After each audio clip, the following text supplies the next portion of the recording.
Welcome to Wrestle 21, where today we look at 21 times that WWE actually ruined wrestling. And no, it's not John Cena's fault. Number 1, Seth Rollins versus The Fiend.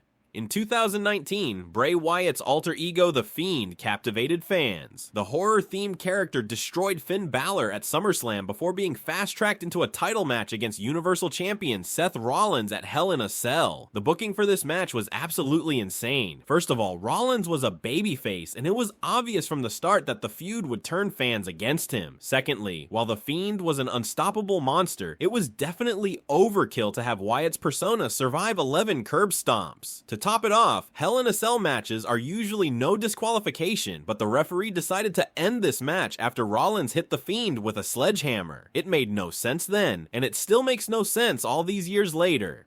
Number 2, when WWE spoiled its own draft. Another bizarre 2019 moment saw WWE reveal the exact order of the WWE draft before the roster changes had even taken place. A few days before the annual brand switches, WWE posted an article on its website containing a list of the superstars involved in the draft pools. Strangely, instead of naming everyone in alphabetical order, the website appeared to list superstars from best to worst. When the draft positions were revealed on television, it became apparent that WWE's own website accidentally told fans the draft order in advance. Number 3, SmackDown Karaoke Showdown. On July 10th, 2020, WWE aired a segment so bad that it made me question my lifelong wrestling obsession. Jey Uso introduced 4 women, Naomi, Lacey Evans, Dana Brooke, and Tamina, and they all had 45 seconds to sing their favorite WWE theme song. Lacey sang Jeff Jarrett's theme, Dana sang Honky Tonk Man's theme, Tamina sang Triple H's theme, and Naomi sang Dusty Rhodes' theme. As a wrestling fan, I remember watching this and thinking to myself, how do I recover from this? I couldn't justify watching this stuff to my friends, family, or even myself at that point. Granted, this was during the pandemic era, but good grief, this was bad. Number 4, Jinder Mahal's booking after 2017. Honestly, I didn't mind Jinder Mahal's title win too much. From a storyline perspective, it made no sense whatsoever for the modern-day Maharaja to defeat the legendary Randy Orton at Backlash. But I kinda liked the surprise victory at the time, and I was excited to see what happened next. His title reign was underwhelming, partly because he was never really treated as a priority on SmackDown, but my real issue with Mahal's booking came after he lost the title to AJ Styles. WWE hardly did anything with Mahal in the years that followed, which I think seriously damaged the world title. It made the company's most prestigious prize feel like a prop, and that ruined world title matches for me for quite some time. Number 5, long entrances.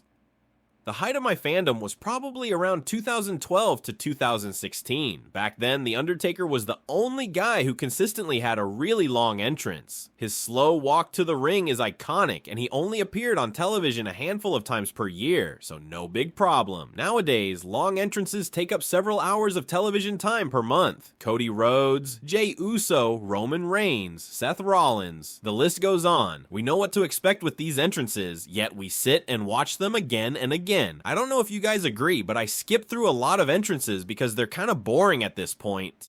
Number 6, The Undertaker's booking before he retired. Unlike some, I had no problem with The Undertaker losing his undefeated streak to Brock Lesnar at WrestleMania 30 in 2014. I also didn't mind when Roman Reigns beat him at WrestleMania 33 3 years later. I do, however, take exception to how Vince McMahon booked the Dead Man following his return in 2018. At that point in his career, I really think Taker should have been managed carefully and placed in compelling, long-term storylines. Instead, Vince booked him sporadically in meaningless promo segments, and then wheeled him out every so often for long matches at overseas shows. As for the Goldberg match, let's not even go there. Number 7, Triple H's press conferences. If you're a sports fan, just imagine a coach or manager telling reporters after a game that the team's stadium just drew a record gate, or he just got word that they broke merchandise records that day. It just wouldn't happen, but in wrestling, for some reason, it does. Triple H regularly brags about WWE's impressive financial figures after premium live events, but the only reason the numbers are so high is because fans are getting ripped off at every show. I view it as a slap in the face to fans to discuss these numbers after events. Tell shareholders and sponsors about these records, not fans.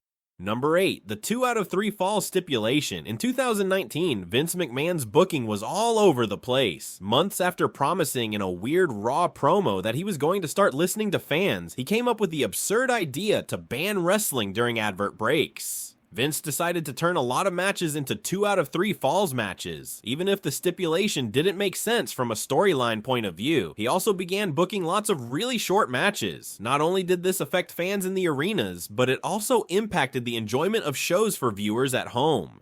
2 out of 3 falls matches should be reserved for long-term feuds, not random Raw matches with an advert thrown in. Number 9, when Emma became Emelina. In 2016, Emma disappeared from television after 2 spells in NXT and a short-lived run on the main roster. The Australian star was supposed to return to the main roster as Emelina, a glitzy bombshell character who looked more like a stereotypical diva from the 2000s than a wrestler who was serious about the women's evolution. After months of vignettes hyping Emelina's arrival, the new persona finally debuted on the February 13th, 2017 episode of Raw. Was the wait worth it? No, of course not, because Emelina announced she was going back to her previous name, Emma, and the new persona was nixed almost immediately. This, needless to say, made no sense at all.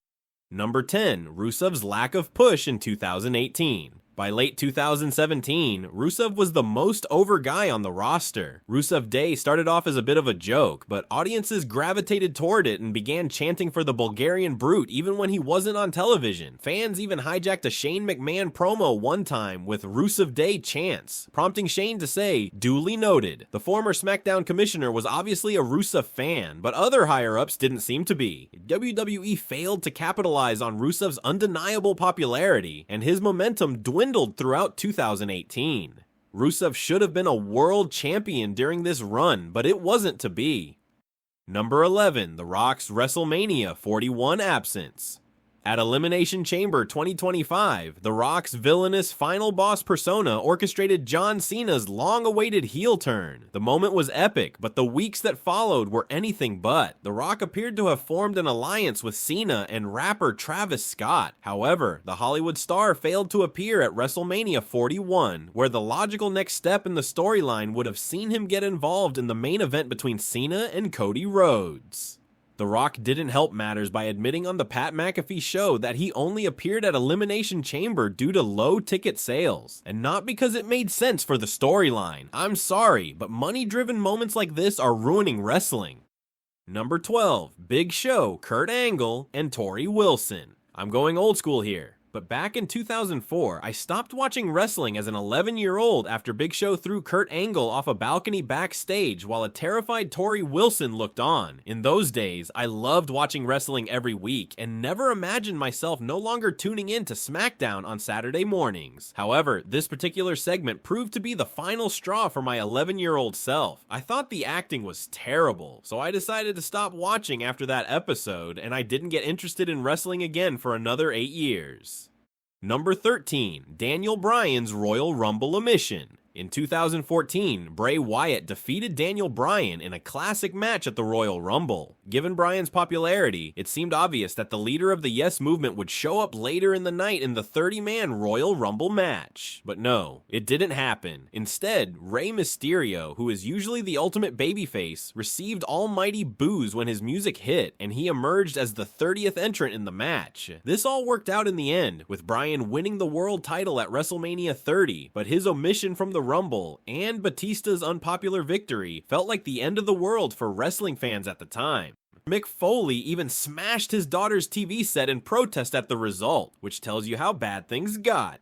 Number 14, Wrestling Sing-Alongs. I already mentioned how entrances sometimes take a long time in current day wrestling, but the constant singing is even more annoying. Please tell me if I'm wrong here, but I don't like it when WWE films television shows in Europe. The crowds hijack matches and promo segments with irrelevant songs, and it really affects the quality of the shows. It comes across like the fans are trying to make the shows about themselves, and to make matters worse, WWE puts a crowd noise meter on the screen as though this is a good thing. Call me old school or boring, but I'm not a fan of this modern craze. Number 15, Bobby Lashley's sisters. In 2018, Bobby Lashley returned to WWE after a decade-long absence. During that time, he established himself as a serious MMA competitor and one of the top legitimate tough guys in the wrestling business. Fans were ready to see Lashley annihilate the roster, almost like a full-time version of Brock Lesnar, yet he was almost immediately placed into a ridiculous storyline with 3 men who were pretending to be his sisters. I couldn't look away when this segment was happening, but not because it was good, because I could hardly believe what was going on. This was off the scale bad, and I'm surprised Lashley ever recovered from this absurdity.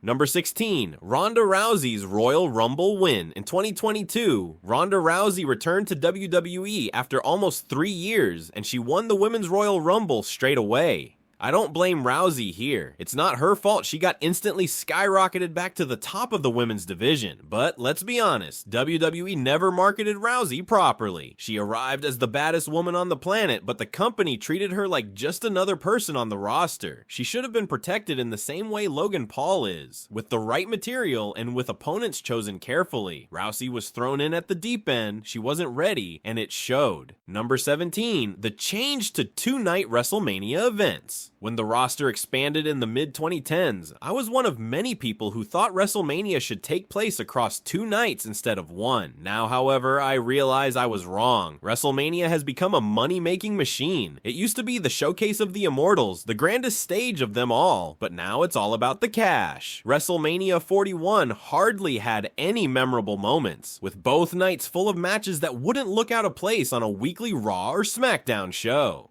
2-night WrestleManias are best for business, but they're not best for fans.